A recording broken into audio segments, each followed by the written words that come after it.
लोकसेवा, शिक्षक सेवा आयोग वा ब्याङ्किङ यस्ता परीक्षाहरूको तयारी गर्दै हुनुहुन्छ भने एउटा प्रश्न मनमा पक्कै आउँछ, सफलता कसरी पाउने? आज हामी यही सफलताको लागि एउटा एकदमै स्पष्ट र काम लाग्ने मार्गचित्र बनाउनेछौँ। यो कुनै किताबमा लेखेको कुरा होइन, यो मैले आफैले भोगेको अनुभव हो। सुरुमा म पनि तपाईहरू जस्तै थिएँ। पटक पटक असफल भएँ, साह्रै निराश भएँ, कहिलेकाहीँ त लाग्यो यो बाटो नै छोडिदिउँ। तर त्यही अनुभवले एउटा गजबको कुरा सिकायो।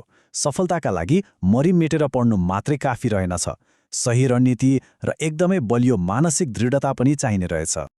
त्यसो भए आउनुहोस् यो यात्रा सुरु गरौँ। कुनै पनि ठूलो यात्राको सुरुवात एउटा सानो तर सबैभन्दा महत्त्वपूर्ण पाइलाबाट हुन्छ, र त्यो हो आफ्नो लक्ष्यलाई स्पष्ट पार्नु। सबैभन्दा पहिला तपाईँ के को तयारी गर्दै हुनुहुन्छ त्यसमा एकदमै क्लियर हुनुहोस्। खरिदार, नायब सुब्बा, अधिकृत, शिक्षक सेवा आयोग या ब्याङ्किङ।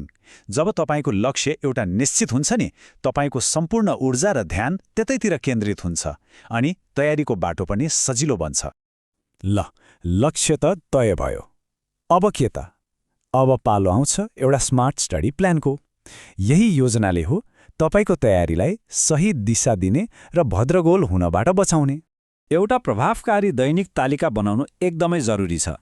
जस्तै दिनको 3 देखि 4 घण्टा नयाँ कुरा पढ्न, 2 घण्टा पहिले पढेका कुराहरू दोहोर्याउन र कम्तीमा 1 घण्टा चाहिँ अभ्यास परीक्षाका लागि छुट्याउनुहोस्।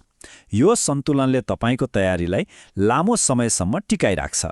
यो कुरा चाहिँ दिमागमा ट्याटो नै बनाएर राख्नुहोस्। दिनमा 18 घण्टा पढ्दैमा नाम निस्किन्छ भन्ने कुनै ग्यारेन्टी छैन। स्मार्ट अध्ययन मतलब के पढ्ने, कति पढ्ने र त्योभन्दा पनि महत्त्वपूर्ण के नपढ्ने भनेर जान्नु हो। त्यसले नै हो अन्तिममा सफलता दिलाउने। अब सबैको मनमा आउने अर्को प्रश्न, के पढ्ने र कसरी पढ्ने, होइन त? किनभने पाठ्यक्रम त सागर जस्तै छ, सबै कुरा पढेर कहाँ साध्य हुन्छ र? हेर्नुहोस्, लोकसेवा र ब्याङ्किङका परीक्षाहरूमा प्राय यी मुख्य विषयहरू हुन्छन्: सामान्य ज्ञान, समसामयिक घटनाहरू, गणित र भाषा। आफ्नो पाठ्यक्रम हेरेर यी विषयहरूलाई प्राथमिकता दिनुहोस्। यहाँ एउटा सफलताको सूत्र छ, ध्यान दिएर सुन्नुहोला। सबै कुरा पढ्छु भनेर नलाग्नुहोस्, बरु पुराना प्रश्नपत्रहरू हेर्नुहोस् र बारम्बार सोधिएका महत्त्वपूर्ण टपिकहरूमा आफ्नो ध्यान केन्द्रित गर्नुहोस्। यसले तपाईँको समय र ऊर्जा दुवै बचाउँछ।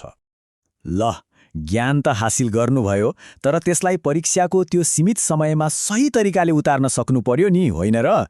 त्यसका लागि अभ्यास र पुनरावृत्ति अनिवार्य छ।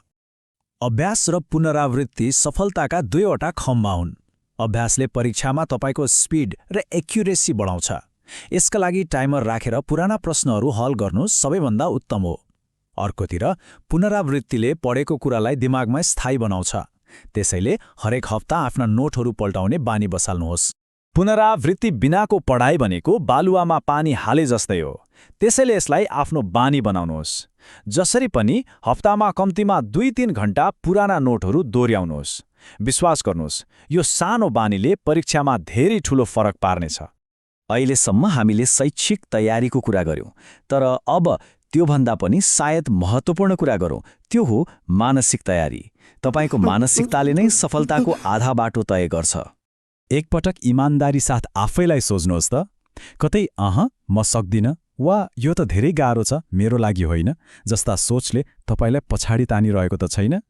यदि त्यस्ता नकारात्मक सोचहरू आउँछन् भने तिनलाई यो शक्तिशाली विश्वासले बदल्नुहोस्। हरेक बिहान उठ्दा र हरेक पटक पढ्न बस्दा आफैलाई भन्नुहोस्, म सक्छु र म सफल भएरै छाड्छु। याद राख्नुहोस्, आत्मविश्वास तपाईँको सबैभन्दा ठूलो हतियार हो। स्पष्ट लक्ष्य, स्मार्ट योजना, निरन्तर अभ्यास र बलियो मानसिकता, यी 4वटा स्तम्भले नै तपाईँको सफलताको बाटो बनाउँछन्।